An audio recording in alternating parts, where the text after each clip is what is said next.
네, 안녕하세요. 이창현입니다. 네. 첫 시간에 윤석빈 교수님이 아마 전체적으로, 여러 가지 훑어드렸을 거라 생각이 들어서, 저는 이제 특별히 이제 지갑 관련해가지고, 지갑이, 왜 필요한지, 또 이제 어떻게 구성되어 있는지, 기술적인 부분, 그리고 또 하나는 이제 최근에 지갑이 어떻게 진화하고 있는지, 또 저희 회사, 하는 것도 이제 조금 일부 포함될 것 같긴 한데, 이제 그런 부분들 가지고 여러분들이, 이제 블록체인이라든지 향후에 이제 웹3, 전체적으로 하실 때, 적어도 지갑을, 하나하나 두 개 정도는 다룰 수 있어야 되고, 잘 활용할 수 있어야 되겠다 싶어서, 그렇게 조금 말씀을 드리도록 하겠습니다. 그래서 웹3에 대해서는 이미 이 얘기를 많이 들었으니까요. 이제 보시면 이제 왜 그러면 지갑이 웹3 게이트웨이인가? 사실 저도 이제 최근에 하도 유행하는 챗 GPT 가지고 한번 제가 몇 가지 제가 생각하는 건 뒤에 좀 있긴 한데 챗 GPT도 보니까 참 똑똑하긴 해요. 그런 면에서는. 근데 실제로 제가 여기도 이제 제가 써놨지만 당연히 이제 뎁 같은 부분 여러분들이 게임을 하던 자기 주도적으로 하려고 하면 지갑이 필요하잖아요. 지갑이 여러분의 신분증이 될 수도 있는 거니까. 그리고 어떤 계속 요즘 이야기하고 있지만 이제 블록체인에 있어서의 적어도 지금까지는 키 어플리케이션은 디파이라고 저는 보고 있어요. 그래서 디파이를 사용하기 위해서는 여러분들이 바이낸스라든지 머비트에서 또 디파이를 할 수는 있지만 여러분들이 직접 디파이 회사들하고 진행을 하려면 여러분 지갑이 있어야 돼요. 그게 더 이자도 높고 조금 더 플렉시블합니다. 그래서 당연하게 중앙화 거래소를 통해서 여러분들이 진행하는 거는 편할 수는 있지만 여러분들의 주도권 문제도 있고 또 한 가지는 최근에 이제 FTX 사태라든지 그런 거가 벌어졌기 때문에 저 자신만 해도 중앙화 거래소에다가 저의 모든 자산을 맡기고 진행하는 거에 대해서는 항상 약간의 불안감이 있어요. 왜냐하면 주위에 워낙 이제 그런 문제에 시달려가지고 고생하시는 분들 많이 보다 보니까 가능하면 제가 직접 관리할 수 있는 형태로 진행을 하고 싶다. 그러려면 지갑을 편안하게 다룰 수 있어야 돼요. 근데 이제 지갑이라는 게 보시면 16진수 숫자가 어려운 숫자가 막 쓰여 있고 하다 보니까 그냥 불편한 거죠. 불편하고 또 한 가지는 저는 제도적으로 지금 사실 업비트나 빗썸이나 그런 데서 개인용 지갑을 사실상 잘 지원하지 않아요. 그러다 보니까 여러분들이 어떻게 보면은 거기에 종속될 수밖에 없는 또 환경도 있는 것도 사실이에요.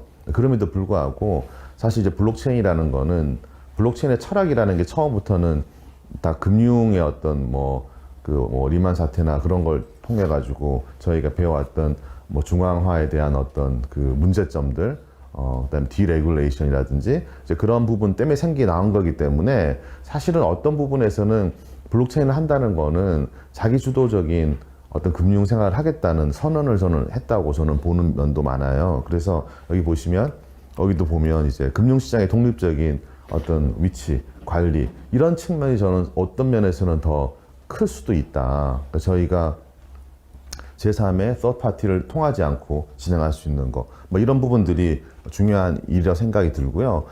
이제 특히 이제 지갑 관련해 가지고는 이제 이 지갑의 위치에 사실은 지갑 말고 다른 게 들어간다 그러면 거래소가 들어갈 수 있어요. 사실 이제 거래소가 하는 일들을 사실은 지갑이 다 하는 거죠. 그러니까 거래소라는 건 어떻게 보면은 혼자 할 일을 수만 명의 고객들을 대신해 주는 역할을 하는 거죠. 대신해 주다 보니까 거기에 대해서 이제 수수료도 매기는 거고 또 이제 또 많이 모여 있으니까 사람들은 또 편안함을 느끼기도 해요. 또 하나는 정부가 조금 그래도 그러니까 규제를 하니까 좀 안전하지 않을까. 그 말이 일부는 맞고 일부는 틀릴 수도 있는데 어쨌든 이제 투자라는 거는 본인이 이제 이제 하는 거고요. 이제 그런 면에서는 또 약간 다른 이야기가 있을 수 있지만 어쨌든 저희가 지갑을 잘 다루면 사실은 여러분들의 생활이 엄청나게 생활 반경이 넓혀지는 건 사실이에요. 그래서 아마도 어제 저녁에 온라인 수업으로 메타마스크 만들고 그런 걸 제가 듣긴 했는데 그렇죠. 그때도 어제 되게 막 난리가 났다는 이야기 들었는데 근데 항상 이제 실습이라는 거는 어렵습니다. 보면 생각보다 변수도 많고 해서. 하지만 그런 걸 한번 하고 나면 또 쉬워요, 생각보다는. 그리고 오늘은 이제 실습이 하드웨어 지갑 만드는 것도 한번 해보기는 할 거예요. 그래서 차이가 뭐가 있는지, 또 어떻게 이제 개선되고 있는지를 한번 보시고요. 그래서 보시면 이런 다양한 것들을 할 수가 있고, 뭐 당연히 저장을 하는 거고, 그 다음에 여기 이제 보시면 특별히 이제 사용자가 개인 키와 시드 및 복구를 관리하고 저장한다. 사실 이 부분 때문에 사실은 이제 그 개인용 지갑을 쓰는 거에 대해서 항상 주저하는 부분이 많이 있어요. 뭔가 처음에는 이제 내가 주도하는 건 좋은데 시간이 지나다 보면 본인이 이제 이걸 하는 게 되게 피곤하고 어렵고 어딘지도 모르겠고, 그래서 사실 이 부분도 지금 이제 많은 회사들이 좀 편안하게 쓸 수 있는 방법을 찾고 있고, 그렇지만 또 분산화되어 있는, 뭐 저희 회사도 또 나름 이런 부분에 대한 연구를 좀 하고 있어요. 최근에는 사실 이런 부분들도 이제 누가 만든 어떤 그 프로포절이란 말이에요. 이게 뭐 평생 뭐 영원히 이걸로 쓰겠다는 거는 어느 조항도 없습니다. 그래서 그런 부분도 좀 말씀드릴게요. 자, 그러면 이제 뭐 제가 이제 처음에 말씀드렸지만 암호화폐는 왜 하느냐에 대한 이제 궁극적인, 그러니까 저희가 지갑을 왜 쓰냐, 지갑을 왜 쓸까?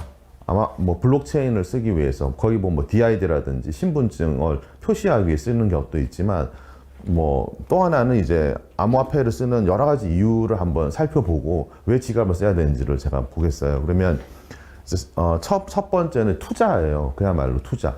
그냥 투자하기 위해서, 투자를 하기 위해서 쓰는 사람들도 있고, 또는 이제 어떤 인플레이션 해칭을 하기 위해서 쓰는 분도 있는 거죠. 예를 들면 금도 우리가 해칭하기 위해서 쓰잖아요. 그런 것처럼 암호화폐에 대해서도 쓰는 분도 있고, 최근에 어젠가 그저께 제가 어떤 분하고 이제 그분이 항상 이제 블록체인이나 비트코인에 대해서 너무나 부정적인, 뭐 어떤 설득을 해도 되지 않는 분이 최근에 이제 바뀌었더라고요. 왜 바뀌었냐 했더니 이제 뭐 우크라이나 뭐 러시아 전쟁이 일어나고 우크라이나가 저렇게 이제 망가지고 하면서 비트코인이 정말 필요하구나. 그래서 이제 한국에서만 조용히 살고 있으면 사실 잘 모를 수도 있는데, 이제 그렇지 이제 않다는 거를 이제 이게 블록체인이 그런 형태의 안전자산으로서의 의미가 확실히 있다. 이제 그런 게 있는 거고요. 또 이제 또 한 가지는 근데 이제 그분도 이제 아직까지 이야기하는 거는, 비트코인은 여기 세 번째 부분, 어떤 가치를 저장하는 수단으로서는 인정을 하겠다는 거죠. 근데 화폐는 아닌 것 같다. 근데 이제 그분하고 이야기를 하다 보면, 근데 자기는 이더리움은 또 맞는 것 같대요. 자기가 공부해 보니까. 왜 맞냐 그랬더니, 이더리움을 이용해서 스마트 컨트랙트도 만들고 그런 것 같으니까, 이더리움까지 인정이래요. 그러면 이제 이더리움을 지나가면, 그럼 폴리곤을 인정을 하느냐? 폴리곤은 뭐냐? 이더리움이 가스값 너무 비싸고 해가지고, 그 가스값을 줄이면서 그 이더리움 망에서 쓸 수 있게끔 만든 또 다른 하나의 뭐 사이드 체인 같은 거란 말이에요. 이제 그런 이야기를 하다 보면 결국엔 다 인정을 해야 되는 거죠. 사실은. 그러니까 처음에는 이제 본인 아주 파편적인 걸로 인정을 하는 거예요. 전쟁이 나고 전 세계에 문제가 생기니까 코인이 절대 아니온 것 같은데 맞는 것 같아. 자기가 5년 동안 생각 잘못했대. 근데 이더리움도 보니까 이더리움은 모든 사람 이더리움을 쓰더라. 무슨 이게 이제 뭐 애플의 앱스토어 같은 거죠, 어떻게 보면. 근데 이제 앱스토어 가격이 너무 비싸가지고 별도의 스토어를 쓰면서 또 편안하게 쓰니까 가격이 엄청나게 100분의 1, 1000분의 1 쓰는 게 누가 만든 거예요. 그게 이제 폴리곤이고. 근데 이제 폴리곤도 문제가 있으니까 뭐 제로 날리지 써가지고 뭐 니어도 나오고 이런 식으로 이제 항상 개선된 프로젝트가 나오면, 물론 그 중에 스캠도 있겠지만 아닌 것도 많다는 거죠. 그런 것을 판정하기 쉽지는 않지만, 그래서 결국은 이제 그런 것들이 다 그들만의 가치가 있는 거고, 그게 어떻게 보면 이제 하나의 생태계를 만들어내는 거잖아요. 그래서 그게 편협하게, 제가 예전에 이제 국내에서 유명한 그 이제 사법 체계에 계신 이제 뭐 분이 본인은 그분도 똑같은 말씀하셨어요.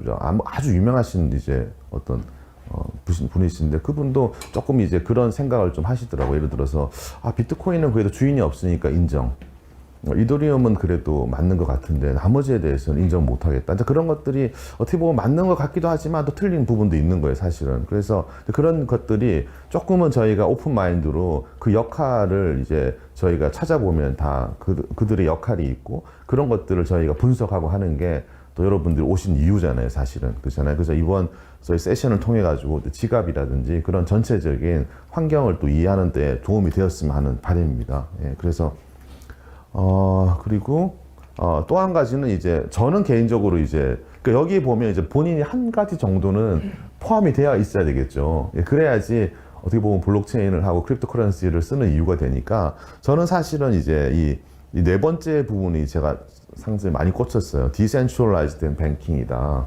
사실은 이제 제가 이제 영국에서 한 6개월 정도 체류할 수 있는 기회가 5년, 6년 전에 있었는데 그때 제가 이제 정부에서 약간 지원을 받아서 저희가 이제 금융권에다가 저희가 이제 그 서비스, 그러니까 인증 서비스를 저희가 제공을 했었어요. 그래서 그거를 영국에다가 또 수출을 해봐라. 그래서 이제 정부에서 뭐 돈을 한 뭐 얼마 좀 받아가지고 6개월 정도 영국에 이제 지내게 되었는데 거기에서 저희가 이제 그 한국식으로 한국에 있는 어떤 뱅킹 시스템을 도입을 하려고 진행을 했더니 이제 영국만 하더라도 이제 우리나라와 같이 이제 규제가 탈규제 국가다 보니까 이제 그런 것들이 뭐 정부 주도적으로 한다든가 뭐 너무나 이제 그 환경이 많이 다른 거죠. 다른 거고 이제 그 당시에 벌써 이미 이제 많은 은행에서 그 암호화폐에 대한 거의 오픈해서 진행을 하고 있었어요. 이제 그런 거를 보면서 이게 어떻게 보면은 저희는 너무 이제 우물 안의 개구리처럼 모든 것들을 그냥 정부가 정해준 룰 안에서만 살다 보니까 이 세상이 그냥 무조건 맞는 것 같고 이거 정부가 지정한 은행에 쓰는 게 무조건 맞다라고 생각하지만 사실 외국에서는 이제 은행 선택마저도 어떻게 보면 본인이 선택하는 거지 그거를 뭐 정부가 지정한 은행만 쓰는 건 아니라는 거죠. 이제 그런 부분들에 제가 이제 좀 문화적인 이제 쇼크를 좀 받은 거죠. 그러면서 제가 블록체인도 어떻게 보면 제가 처음에 블록체인 읽었을 때는 이런 건 말도 안 돼. 왜냐하면 정부가 인정하지 않는 화폐를 만든다든가 정부가 인정하지 않는 금융을 쓴다는 건 말이 안 된다. 이거는 범법행위다. 기본적으로. 우리나라 실제로 범법행위잖아요. 그죠? 그러니까 그렇게 생각했지만 많은 나라에서는 왜 그런 것들도 개인의 어떤 자유에 포함이 된다는 거죠. 그래서 이제 그런 것들이 이제 블록체인이 갖고 있는 이제 사상이라는 게 뭐 자본주의에서 나온 어떤 사상이잖아요. 그런 거. 근데 그런 부분들이 저는 개인적으로 되게 마음이 들어서 사실은 진행을 한 부분도 있어요. 또 하나는 이제 기술이죠. 이제 기술에 이제 투자를 하는 부분도 있는 것이고, 또 하나는 이제 또 하나 관심은 그러면서 돈이 되더라. 어느 인컴이 되니까 이제 그런 부분에 과정이 있으니까 여러분들도 좀 조용히 여기 이제 오셔가지고 오늘 이렇게 소중한 시간에 오셨으니까 왜 내가 이제 암호화폐를 하게 되지? 내가 그냥 사람들이 그냥 알아야 되는 거냐? 아니면 어떤 이유인지를 한번 곰곰이 그래도 생각을 하시고 또 이렇게 강의를 또 듣는 게 좋지 않을까 생각이 들고요. 작년에 어쨌든 그럼 지갑 같은 경우에는 이제 전 세계적으로 지갑이 아직 정확한 데이터는 안 나와 있습니다만은 이게 이제 뭐 계속 이게 지갑 그래프인데 계속 올라가고 있잖아요. 올라가고 있는데 아마도 작년 기준으로 1억 5천만 개 정도는 지갑이 만들어진 걸로 예측이 되는데 1억 5천만 개가 그러면 어마어마하게 큰 숫자 같기는 하지만 아직은 작은 숫자입니다. 전 세계의 뭐 뱅커 우리가 이제 은행 구자를 갖고 있는 건 훨씬 많을 거 아니에요. 전 세계 인구가 뭐 60억, 70억인데, 그죠? 그러니까 아직도 이 지갑이 더, 사용자가 더 훨씬 더 더블 이상 늘어갈 것이고, 특히 이제 작년에 그 FTX 사태라든지 그런 것 때문에 많은 펀드들이 그 FTX에서 다른 지갑으로, 대부분 하드웨어 지갑이에요. 네, 하드웨어 지갑으로 옮겨갔다는 거죠. 그래서 이제는 이제 지갑 정도는 저희가 암호화폐를 한다 그러면 업비트에 계좌 하나 있는 게 아니라 별도의 자기 지갑 정도는 갖고 있어야 되는, 그래야지 여러분들도 주도적인 어떻게 금융생활을 할 수가 있다라고 저는 생각합니다. 그래서 지갑 사용자가 엄청나게 늘고 있다라고 이제 아시면 될 것 같고요. 이제 해킹 같은 부분에 있어 가지고는 이제 사실 지갑을 해킹하기는 상당히 어렵습니다. 그러니까 지갑 해킹하는 거 비해서는 뭐 예를 들어 물론 웹 지갑은 좀 다를 수도 있어요. 웹 지갑 같은 경우는 인터넷에 그냥 모든 저의 개인 정보가 다 들어가 있으니까 저희 PC만 해킹을 하다 보면 다 나오지만 특히 이렇게 저희 회사나 아니면 일부 그 개인용 지갑 만드는 회사 거는 사실 오프라인은 끊어져 있잖아요. 어떤 전선이 없으니까 기본적으로 연결이 안 돼 있기 때문에 온라인이 아니기 때문에 상당히 고도의 어떤 기술력이 필요하고 해커들이 그렇게 많은 시간을 통해 가지고 그렇게 하지 않아요. 보통 해커들은 그냥 무작위로 뿌리는 경우가 많거든요. 아니면은 이제 특별히 우리 송 교수님처럼 아주 재산이 많으면 이제 계속적으로 뭐 좋은 이제 뉴스라 그러면서 계속 이제 메일을 보내겠죠. 이건 뉴스 진짜 좋은 뉴스니까 학생들 이야기하세요. 그럼 어느 날 클릭을 하게 되면 이제 정보가 빠져나갈 수 있겠지만, 그럼에도 불구하고 개인용 지갑을 쓰게 되면 이제 어차피 연결이 안 돼 있으니까 못 빼가는 거죠. 그래서 그런 면에서 제가 생각에 한 7, 80% 이상의 해킹을 막을 수가 있다고 봐요. 오프라인 돼 있냐 안 돼 있냐 차이 때문에. NFT도 이제 해킹이 엄청나게 많이 납니다. NFT는 어떤 해킹이, NFT를 하게 되면 여러분들 NFT는 어쩔 수 없이 지갑을 쓰게 되는 경우가 되게 많아요. 왜냐하면 보통 이제 토큰 같은 경우는 그냥 업비트에 사면 되는데 NFT는 안 팔아요, 거기. 그죠? 안 팔고 대부분의 프로젝트란 말이에요. 근데 그런 프로젝트는 여러분들 개인용 지갑이 필요하고. 근데 개인용 지갑을 쓰는데 이제 일반적으로는 보통 그냥 웹 지갑을 많이 쓰죠. 메타마스크라든지. 그런 지갑의 특징이 그래도 이제 오프라인 지갑 치고는 조금 편한 편이에요. 메타마스크 쓰는 게. 왜냐하면 PC랑 연동이 돼 있으니까 제가 그냥 들어가면 클릭하면 되니까. 대신에 이제 그런 지갑들은 또 위험성도 있는 거예요. 다시 말해서 여러분들 프로젝트에 들어가면 프로젝트에 보면 이제 뭐 지갑을 연결해 주세요. 뭐 그런 것들 계속 나온단 말이에요. 계속 나오고. 그리고 이제 뭐 오리지널 갱스터라든지 뭐 이런 이제 그런 이제 토큰을 NFT를 구매하기 위한 어떤 단계가 있잖아요. 처음에는 뭐 1+1도 하고 두 번째는 25% 할인해주고 그러면 저희가 포모가 일어나잖아요. 아, 빨리 사야 되겠다. 그러려면은 이제 저희가 그런 이제 글들을 막 수없이 막 디스코드 방에 막 올라와요. 뭐 지금 사야 되고 언제까지 사야 되고 이걸 사기 위해서는 무슨 일을 해라. 일도 많이 시켜요. 뭐 인스타를 뭐 하라든지 뭐 디스코드 방에서 좋아요를 눌러야 되든지 그런 것들을 이제 다 진행을 하면서 할인을 해주겠다. 근데 이제 그런 할인을 해준다고 그러면서 그 이제 가짜 이제 사이트 같은 게 올라오는 거죠. 가짜 사이트에 올라와가지고 글 클릭하게 되면 나는 뭐 다 영어로 돼 있고 잘 모르잖아요. 그러면서 연결해가지고 뺏기는 경우가 많아요, 실제로. 일종의 피싱 같은 거예요. 실제로 보면 그런 이제 우리가 은행에서, 은행도 우리가 우리은행을 쓰고 있는데 우리은행하고 똑같이 만들어가지고 우리은행 해놓고 이제 HTTPS 그걸 보시면은 우리은행이 아니라 뭐 R이 뭐 2개가 있다든가 예를 들어서 네, 뭣도 모르고 들어가는데 반드시 그런 데는 뭘 요구하냐면은 이제 뭐 공인증서 뭐 비밀번호 같은 거를 뭐 넣으라고 그래요. 그죠? 근데 그런 거 넣다 보면 이제 넘어가는 거죠. 그런 이제 피싱들이 실제로 되게 많이 일어나고 그게 제가 조심해서 못 일어나는 경우도 있고 또 하나는 회사 자체도 그런 경우가 많아요. 회사도 이런 걸 하는 회사들이 처음에 이제 암호화폐 쪽은 아시다시피 대부분 회사가 상장을 할 때는 어떻게 됩니까? 보통 우리가 상장을 할 때 일반적인 코스닥 상장사는 최소 5년 정도의 숙성 기간이 있죠. 그리고 난 다음에 외부 감사도 받고 직원들이 대부분 한 100명은 돼요. 가보면 CFO도 있고 그래서 그런 이제 감사를 통해 가지고 어느 정도 검증이 된 다음에 상장을 하니까 그래도 그리고 이제 뭐 증권사들이 뒤에 이제 백으로 다 붙어 있잖아요. 그런데 이 암호화폐 쪽은 처음에는 그냥 회사 한 2-3명이 만드는 회사란 말이에요. 그냥 먼저 펀딩을 먼저 받고 나중에 이제 어떻게 보면은 이제 탈출하는 구조다 보니까 그런 회사들조차도 실제로 직원들이 너무너무 작아요. 가보면 정말 1명, 2명, 3명, 4명 대부분 온라인에서 그냥 뭐 일을 하다 보니까 이분들 자체도 스타트업이고 잘 모르는 경우가 많아요. 특히 NFT는 더합니다. NFT는 엄밀히 따지면 뭐 예술 작품이 되든 서비스 커뮤니티잖아요. 그분들이 이제 전문가들은 아니에요. 이제 그 블록체인에 그냥 어떻게 보면은 서비스를 하나 론칭하는 것도 뿐이니까 그들조차도 속는 거예요. 그들조차도 해커들한테 속아가지고 자기네 권한을 주는 경우가 되게 많습니다. 그래서 많은 국내의 많은 프로젝트들이 그런 이제 2가지 경우가 많아요. 이제 내가 속던가 프로젝트가 속던가. 그래서 여러분들이 뭔가 나한테 행운이 떨어진다 그러면 좀 의심을 해보셔야 된다. 이런 행운이 나한테 올 리가 없다. 다시 한번 체크를 하시고 다양한 곳을 체크하시고 URL도 봐야 되고 또 오픈시에 가면은 정식으로 등록된 게는 이렇게 뭐 표시가 돼 있어요. 그런 것도 확인을 하셔야 돼요.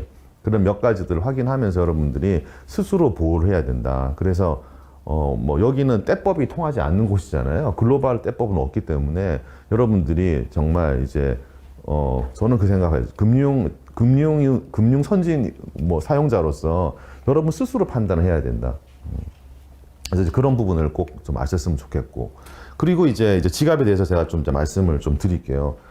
시간이 이제 20분 정도 남았는데요. 자, 지갑에서 암호화폐에 저희 이런 분들 아직은 안 계시죠? 암호화폐가 지갑 안에 들어있다고 생각하시는 분 없죠, 그죠? 처음에는 이런 것 때문에 진짜 힘들었는데 이제는 이런 건 이야기는 하지는 않고요. 암호화폐 지갑이란 뭐냐면 결국엔 블록체인에 연결하고 해당 주소로 송금이나 스마트 컨트랙트를 지원하는 일종의 그냥 소프트웨어 프로그램이에요. 이게 뭐냐면은 이제 이 주소로 이제 송금할 수 있게끔 하는 이제 프로그램이다라고 이야기하면 되고, 그래서 어떻게 보면 이제 저희가 여러분들이 갖고 있는 은행 앱도 은행 앱에 돈이 있는 건 아니잖아요. 그렇잖아요. 그건 다 아시잖아요, 여러분들. 똑같은 거예요. 은행 앱에 돈이 없는 것처럼. 그러면 이건 뭐냐? 여기서는 이 지갑이라는 거는 이 지갑이 보면 실제로 여러 가지 노드라고 연결이 돼 있어요. 그리고 내가 이렇게 여기서 돈을 보냈다. 그럼 돈을 보낸 거에 대해서 그 노드에 전파하는 역할을 하는 거예요. 일종의 조그만 컴퓨터 시스템이라고 보시면 돼요. 예, 그렇게 이해를 하시면 되고요. 그러면 이제 그게 아까 말씀드렸듯이 은행에서 여러분들이 서버에 접속하여 계좌를 만들고 거래하는 거랑 유사하다. 그러니까 앞에 있는 앱하고 이제 암호화폐 지갑하고 여기 보시면 이제 은행이 되는 거예요. 그래서 여러분들이 지갑을 가진다는 거는 어떻게 보면 좀 프라이드를 가지셔야 되는 게 여러분들 스스로가 뱅커가 되는 거예요. 지금까지는 뱅커의 사용자가 됐지만 지갑을 만드는 순간 내가 은행이 되는 거라는 거죠. 그래서 이제 보안도 여러분들이 좀 책임을 져야 되는 부분도 있긴 하는 거예요. 그래서 여러분 스스로가 은행이 된다. 그런데 문제는 항상 이게 이제 제일 문제잖아요. 만약에 여러분들이 이제 지갑을 만들었는데 이제 여기 이제 계신 선생님께서 지갑을 만들었단 말이에요. 지갑을 만들었는데 여기 있는 선생님하고 본인이 이분이라고 이제 주장을 하는 경우에는 어떻게 알 거냐. 그게 이제 사실은 암호화폐에 있어서 항상 고질적인 문제잖아요. 보통 제가 이제 중간에 제 3자니까 이 사람은 뭐 로버트라는 사람이고 이분 앨리스라는 분이다. 라고 이제 이야기를 하면 그걸 믿고 거래를 하면 되는데 블록체인은 이 3자가 없단 말이에요. 없는 상황에서 만약에 내가 앨리스야 라고 주장을 하고 돈을 보내거나 돈을 받으려고 하면 그걸 어떻게 잡을 거냐. 이 부분에 모든 게 초점이 잡혀져 있어요. 그걸 이제 블록체인을 통해서 이제 푸는 문제고요. 그래서 이제 항상 이제 제일 큰 질문이 자, 중앙기관이 없는 경우에 어떻게 신뢰를 할 거냐. 그래서 암호화폐 지갑이라는 결국은 이런 거를 증명해주는 역할을 하는 게 지갑의 그 메인 롤이에요. 보시면. 그래서 저희가 조금 어려운 이야기가 나오지만 이제 공개키, 이제 개인키 이제 이슈가 나오는 거예요, 여기서. 그래서 보시면 이제 프라이빗 키가 있고 퍼블릭 키가 있는데 프라이빗 키라는 거는 이름 그 자체로 개인키예요, 개인키. 개인키는 개인만이 가지고 있고 개인만이 서명할 수 있다고 보시면 되고 공개키는 공개되어 있는 거니까 누구나 볼 수 있는 키예요. 쉽게 이야기하면 제가 가지고 있는 열쇠로 나의 거래 내용을 일단 인크립션을 해요. 그럼 내 거로 한 거잖아요. 여기 계신 분이 한 게 아니고 그러고 난 다음에 제가 보내고 난 다음에 그럼 이제 공개된 키. 그 공개된 키는 제 정보만 열 수가 있어요. 공개된 걸로. 그렇기 때문에 원칙적으로 보시면 내가 만약에 이 개인 키로 잠그지 않았으면은 아무도 그 내용에 대해서는 볼 수가 없는 거죠. 근데 그런 게 이제 기본적인 컨셉이라고 보시면 돼요. 그래서 여기 보시면 개인 키는 소유자만 알 수 있고 소유권을 증명 거래할 수 있는 유일한 증서라 돼 있잖아요. 그래서 그 개인 키를 어떻게 보관하느냐가 또 이슈가 되는 거죠. 그래서 그 개인 키로 그러니까 이런 거죠. 개인 키로 이제 나의 공개 키를 만들 수 있다는 건 무슨 말이냐면은 여러분들이 갖고 있는 그 개인 키로 은행의 계좌를 만든다고 생각해보세요. 은행의 계좌를 안다고 그래서 상대방의 은행의 그 계좌의 비밀번호를 아는 건 아니잖아요. 그거는 저만 알고 있으니까. 그죠? 그래서 개인 키라는 거는 여러분의 어떻게 보면 은행 계좌를 만드는 하나의 열쇠다. 그렇기 때문에 개인 키를 보관을 되게 잘해야 되겠죠. 그죠? 그렇게 이해를 하시면 될 것 같고.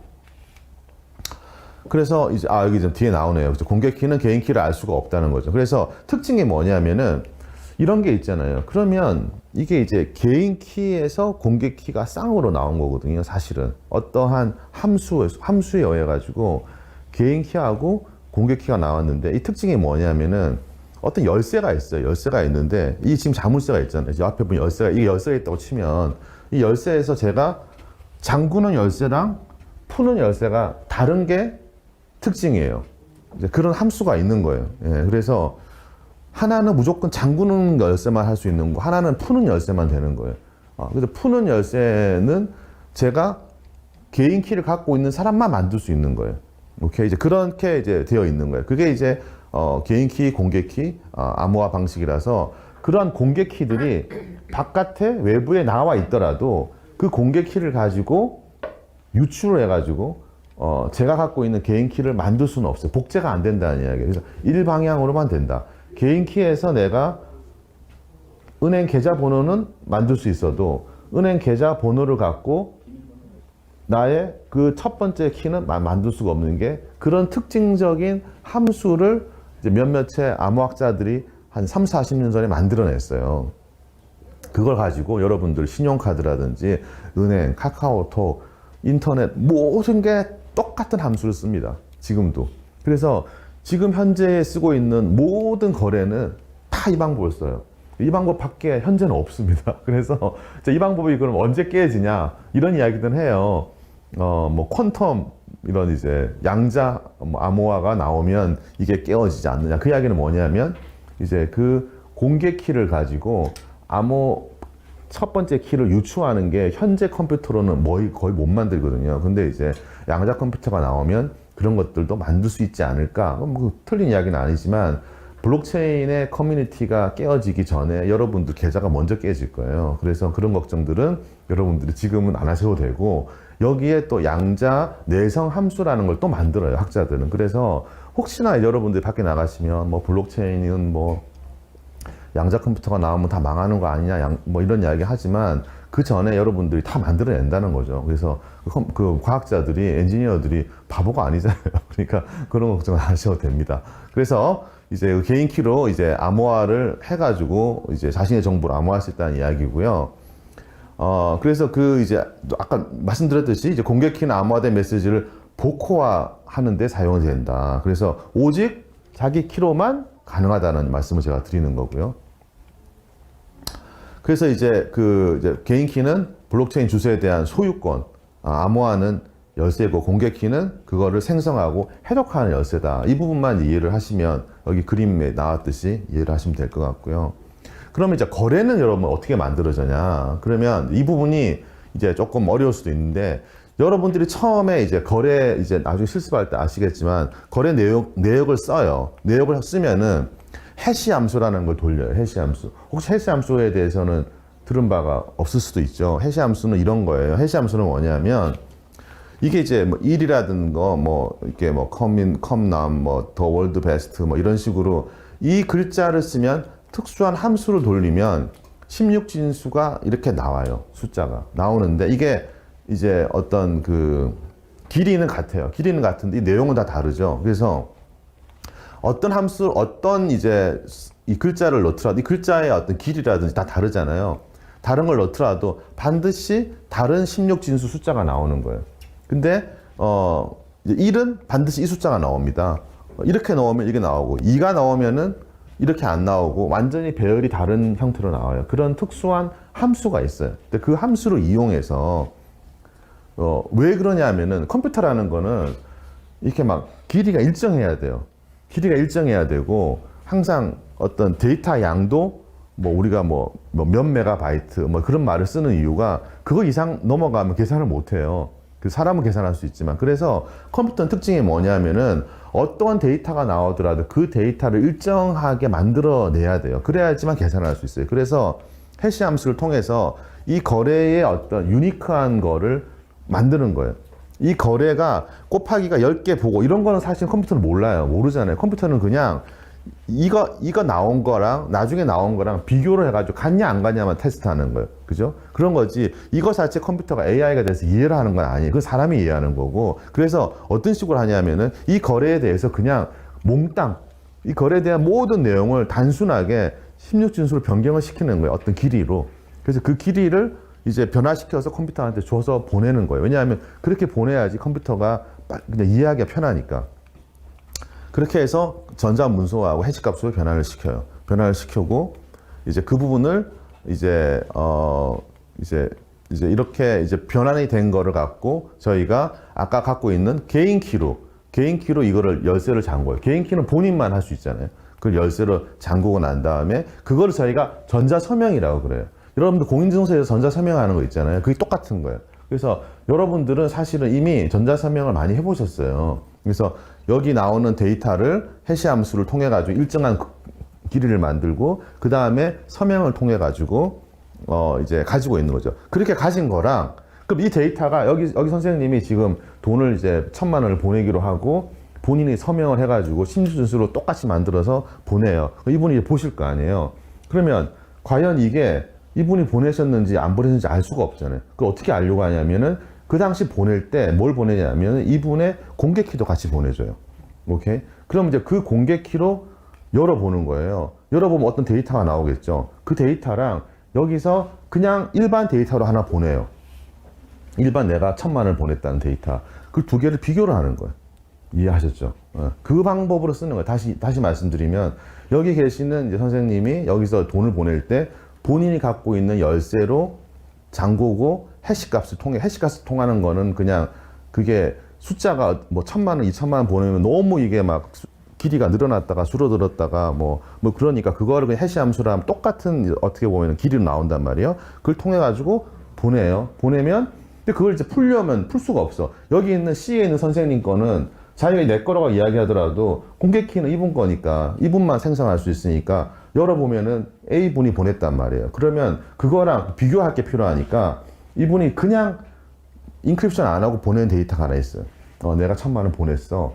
그 데이터랑 두 개를 비교를 한다는 거죠. 그게 다예요. 네, 그게 다고, 그게 실제로 다고요. 그럼 여기에서 이제 딱 한 가지 더 있는 건 뭐냐면은 이제 마이닝 하는 이슈만 하나 있어요. 여기 지금 빠진 거는. 거래 자체는 그게 답니다. 그렇게 해서, 마이닝은 제가 조금 이따 말씀드릴게요. 그래서 그런 거를 이제 이런 거래를 트랜잭션이라 그러고 이제 이렇게 보냈다는 거를 이제 전파를 하는 거예요. 노드에다가, 블록체인 노드에다가. 그러면 누가 이제 검증을 하느냐? 지금 이야기가 금방 제가 말씀드렸던 다 이야기 다 내용 나온 거고요.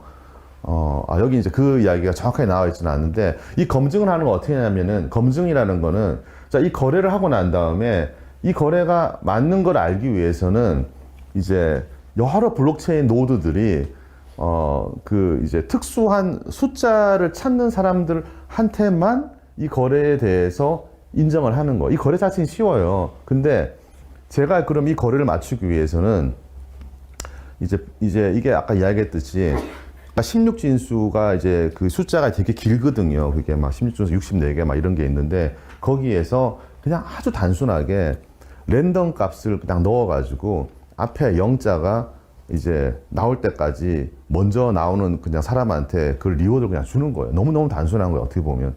근데 이제 그 0이 하나 늘어날 때마다 16진수씩 늘어나기 때문에 그게 뭐 0이 늘어가면 16 곱하기 16 곱하기 16이니까 숫자가 엄청나게 늘어나요. 그래서 그거를 단순하게 숫자를 넣어서 그 0자가 이쁘게 그냥 0이 앞에 뭐 6개가 나오든 10개가 나오든 그게 일종의 디피컬티가 되는 거죠. 그거에 의해서 그거를 먼저 맞춘 사람한테 그냥 리워드를 주는 되게 단순한 이유예요.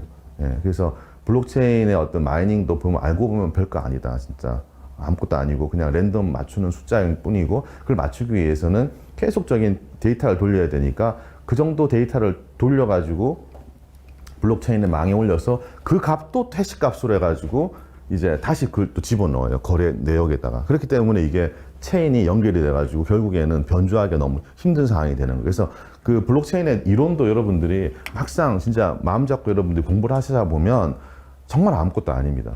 근데 이제 그게 이제 엄청나게 좀 커진, 그때 그런 것 때문에 우리가 거래를 제3사의 사람을 이제 쓰지 않고 거래를 된 거죠. 그렇게 이해하시면 될 것 같고요. 그래서 그런 부분들을 제가 여기 이제 설명을 제가 쭉 다 해드린 거고요. 보시면, 그래서 월렛도 이렇게 보시면 페이퍼 월렛도 있고, 뭐 이런 말씀도 있고, 근데 지갑도 이렇게 보시면 그런 다양한 지갑이 있는 거고요. 그래서 이제 그 지갑이 왜 안전하냐 보면 이렇게 특수하게 만들어진 CPU를 쓴다는 거예요. 그래서 저희는 이제 안전하다. 이건 저희뿐만 아니라 이제 암호화폐 블록체인 하는 회사들 그리고 이런 지갑들은 보면 전부 다 어떠한 그 프로포절에 의해 가지고 만들어져요. 왜 그러냐면 여러분들이 만드는 지갑이 비트코인에서 만든 이더리움에서 만든 지갑의 어떤 주소를 다 씁니다. 폴리곤도 쓰고 뭐 솔라나도 쓰고 왜 쓰냐?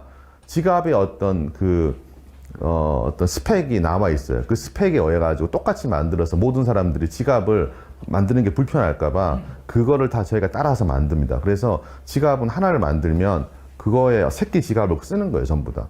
그래서 이제 그렇게 만들어져 있는 거는 프로포절에 그렇게 그냥 우리가 제안해서 만든 거예요. 그래서 지갑은 여러분들이 따로 만들 수도 있지만 그런 16진수도 그 랜덤하게 만든다는 자신이 없기 때문에 저희가 어떤 이런 컴퓨터를 통해 가지고 랜덤 값을 만들어 쓴다고 이해를 하시면 될 것 같아요.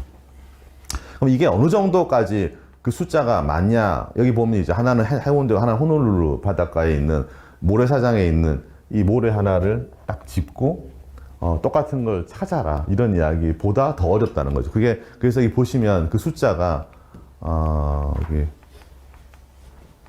그게 이제 빠져 있네요. 이게 이제 10에 77승, 10에 78승이라고 그래요. 네, 그게 얼마나 큰 숫자냐면은 우리가 관측 가능한 우주에 나와 있는 원자의 숫자라고 그래요. 그래서 여러분들이 왜 이게 충돌이 안 날까? 여기 보시면 이제 재밌는 데이터인데요. 비트코인 제일 많이 갖고 있는 이제 그 주소 리스트예요. 1.29%를 갖고 전 세계 비트코인에 여기 바이낸스 콜드 월렛이라고 되어 있어요. 여기 주소가 나와 있는 거예요, 이렇게. 그럼 이 주소를 해킹을 하면 이 돈을 빼갈 수 있는 거예요. 그럼 이 이야기는 뭐냐면은 이제 여기에 어떤 랜덤 숫자를 계속 돌려가지고 이것만 빼면은 이 돈을 다 가지는 거예요. 근데 이걸 그냥 이렇게 다 표현해놨잖아요. 돈도 얼마 있는 거 다 알고. 그죠? 왜 못 봐가냐? 우주에 있는 그 숫자 하나를, 원자 하나를 빼나가는 게 생각보다 어려운 게 아니고 안 되는 거예요. 신기하죠. 그만큼 이 수학도 보면 되게 신기한 게 그 수학의 그 숫자라는 게 우리가 10에 78승 그러면 그냥 이 얘기가 나오잖아요. 그러면 어떻게 보면 그 뭐 큰 숫자가 아니겠지. 근데 막상 그거를 1부터 그러면 헤아려 보세요. 그러면 수천 년이 걸려도 못 헤아린다는 거예요. 그만큼 큰 숫자라는 거예요. 그래서 그런 숫자 하나를 저희가 그냥 랜덤하게 픽하는 거라서 제가 또 다른 숫자를 픽하더라도 원자를 하나 픽한다고 그 원자가 서로 충돌할 가능성이 없는 것처럼 저희가 수십억의 인구가 계속 그 숫자를 뽑더라도 하나도 안 걸리는 거예요. 너무 신기할 정도로. 예, 그래서 이제 저희가 암호화폐가 안전하게 거래가 되는 건데 이제 그런 것들이 어떻게 보면 이제 수학자가 아닌 일반인들이 들으면 뭔가 충돌될 것 같으니까 못 믿어온 거죠, 사실은. 그래서 암호화폐 안 쓰는 분도 많아요. 정부가 그거 숫자를 송 교수님은 A를 쓰고 이 선생님은 B를 쓰고 당신은 C를 쓰고 충돌 안 나게끔 내가 관리할 거야. 근데 내가 만약에 스포일 되면 이게 엉망이 되잖아요. 근데 암호화폐는 수학적으로 아무거나 뽑으세요. 아무거나 뽑으세요. 아무거나 뽑아도 평생 뽑아도 그 숫자가 서로 크로스가 안 되기 때문에 안전하게 거래가 된다. 그걸 수학적으로 다 증명해 놓은 거예요. 근데 이제 감각적으로는 여러분들이 들으면 말이 안 된다고 생각해서 안 하는 분도 많아요, 사실은. 근데 그렇지 않다는 거예요. 예. 커스터디 부분은 저희가 뭐 이번 시간에는 빼고요. 이번 커스터디 이런 게 있다 하고 저희 이제 오늘은 이제 저희 이제 보시면 마지막으로 커스터디 이제 기관이 지갑을 관리하는 거니까 좀 더 다른 이야기죠. 예. 그래서 보시면 그래서 지갑도 보시면 이렇게 코인과 인베스트먼트, 페이먼트 아까 앞 시간에 뭐 윤 교수님 그런 이야기 비슷하게 하셨는데 지갑도 엄청나게 진화를 하고 있어요. 저희도 지금 보면 저희 넥스트 나오는 지갑 보면 코인만 관리하는 게 아니라 론치패드라고 해서 이제 거기 실제로 이제 뭐 IPO처럼 할 수 있는 플랫폼도 지금 이제 만들어져 있고 그다음에 투자할 수 있는 이제 덱스가 들어가 있죠. 덱스가 들어가서 여러분들이 바로 교환할 수 있는. 그러니까 사실 거래소와 유사하다고 보시면 돼요. 네, 그래서 모든 것들이 이제는 다 인티그레이티드 해가지고 소위 말해서 이제 원 앱이 싱글 앱이 모든 걸 컨트롤하는 시대가 옵니다. 근데 그거를 지갑 회사가 잡을 거냐, 거래소가 잡을 거냐, 그건 이제 전쟁이에요. 저희도 전쟁터에 들어와 있는 거고, 저는 어쨌든 탈중앙 지갑을 통해 가지고 이런 걸 구현하려고 하는 회사고, 어떤 거래소들은 또 그렇지 않은 데도 있는 거죠. 예. 그래서 여러분들이 이제 오늘 오셨으니까 이제 여기 이제 지갑을 만약에 여기 보시면 실습 비슷하게 이제 하면서 끝내겠습니다. 그래서 지금 핸드폰이 있으시니까 요걸 이제 그 다운 받으셔가지고 한번 지금 이제 다운 받으시면 저희가 끝나고 난 다음에 여러분들이 만든 그 지갑 주소를 주시면 저희가 저희 회사에서 만든 NFT를 하나씩 드리려고 그래요. 그러면 여기 이제 뭐 인증서 같은 걸 드릴 테니까요. 다운 받으시고 이쪽 번호, 여기 번호 양쪽에 있는 번호에다가 여러분들이 그 폴리곤 이더리움 폴리곤 주소를 보내주시면 저희가 바로 이제 그 근주 내에 하나 보내드릴게요. 그래서 일단 지금 이제 저희 뒤에 이제 저희 조교가 오늘 와 있거든요. 있으니까 저거 다운이 잘 안 된다 그러면 바로 그 좀 이야기해 주시고요. 예. 예, 하가셔가지고 하면 이제 구글 스토어나 앱 스토어에서 이제 아니면 직접 키올렛 터치나 키올렛 터치를 글자 쓰셔가지고 다운 받으셔도 돼요. 그래서 네네 그거 이제 다운 열기 하시면 되죠. 네. 잠깐만 소카가 왜 나오죠?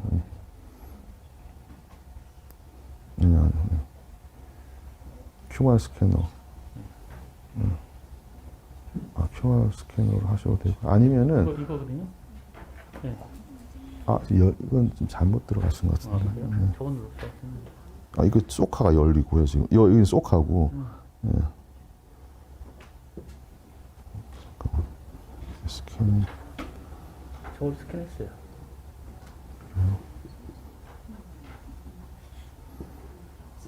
네 이제 됐어요.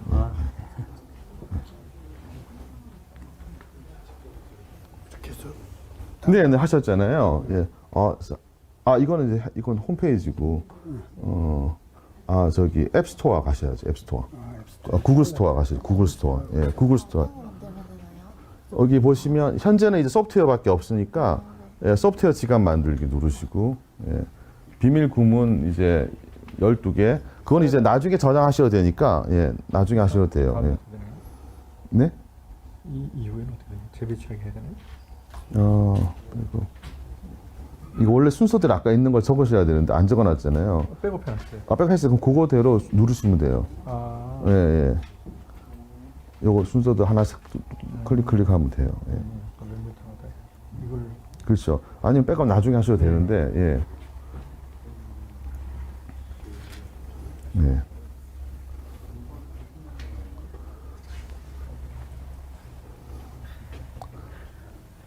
네, 설치하시고 계시고 있고. 설치하시고 계시고.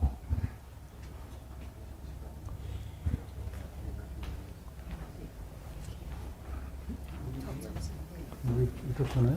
하드웨어 지갑이 현재는 없으니까 소프트웨어 지갑을 만들고 소프트웨어 지갑 만들기 하시고 이거는 12개 하시고 이제 이건 나중에 백업하고 다음에 할게요. 비밀번호 누르시고요. 네. 잘 모르겠네 이건. 네. QR 이게 건전문인데. 네 이렇게 하시지 마시고 동영상 이게 지금 QR로 들어가 놓으니까 구글 스토어로 갈게요. 그냥 구글 스토어. 네. 구글 스토어가 어디 있지? 우선은 좀 볼. 여기 있네. 여기 있잖아요. 이 구글 스토어에. 아예 그냥 구글 스토어에 하셔가지고 키올렛 터치를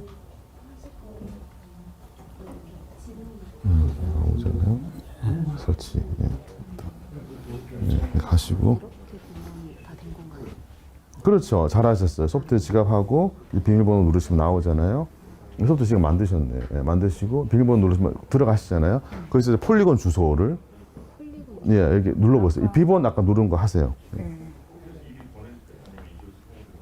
여기 보면 폴리곤 나오죠. 폴리곤 주소 받기 그죠? 요 주소를 카피해가지고 이름하고 보내주시면 돼요. 오케이. 네.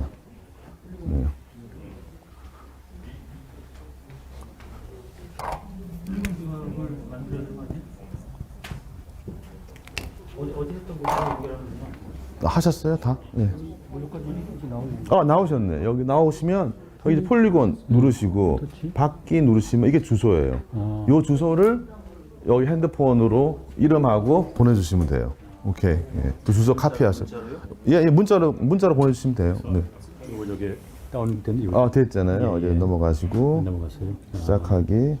카드는 현재 없으니까 아니요 하시고 소프트웨어 지갑 만들고 소프트웨어 지갑 만들기 그거 나중에 하시고 다음 하시고 지갑 백업 나중에 할게요 하고 비밀번호 6자리 누르시고 원하는 숫자 예, 숫자 그냥 넣으면 되죠. 네네 아무거나 원하시는 숫자 누르시고 네. 예 여기 이제 받기 누르시고 요거를 해가지고 보내주시면 돼요. 예. 생체 인증 안 하셔도 되니까 지갑 이제 만들어주고 자 그럼 소프트웨어 지금 만들어졌죠. 예.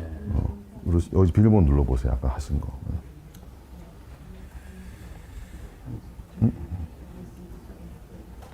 다시. 비밀번호 아까 하신 거. 네. 그럼 여기 보시면 폴리곤 있죠. 예. 폴리곤의 받기. 요 주소예요. 요 주소를 예. 여기다가 이름하고 같이 보내주세요. 네, 공유 누르시면 되죠. 예. 근데 저기 입력을 해놔야 되네. 공유번호 소리 칠 때. 이제 공유하셔도 되고 카피하셔도 되고 그래서 이거 누르시고 예. 그래가지고 이제 전화번호 해가지고 함자 좀 다시 한번. 함자. 이분은 이제 이상곤이라는 분이고요. 이상곤 우리 차장님 뒤에 계신 사장님이?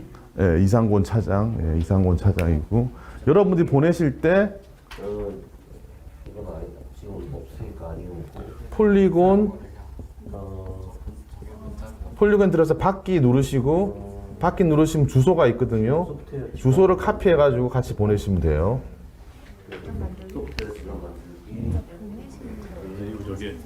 그리고 요 복사. 네, 복사하셔도 되고 복사하시고 복사했잖아요.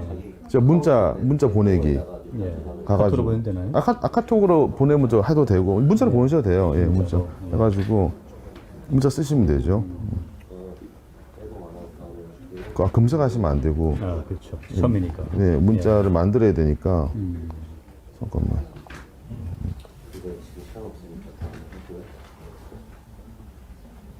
잠깐만 문자 여기 있구나.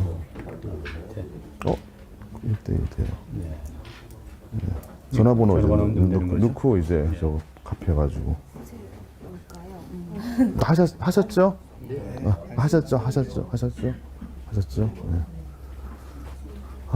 네. 받아야 되잖아요. 네. 이 주소가.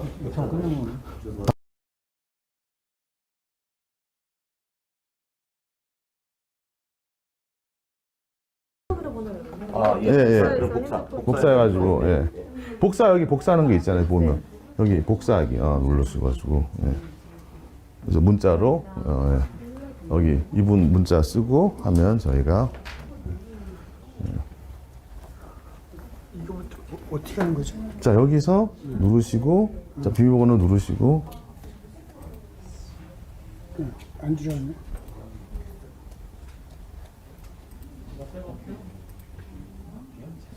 잠깐만 이게 자 다시 한번 물어보세요. 안 되지? 대답 안 되는데.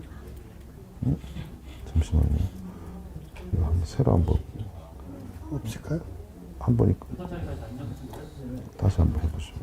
다시 깔아요? 아니 다시 가는 게 아니라 이게 아니다. 이게 아니야. 나가시고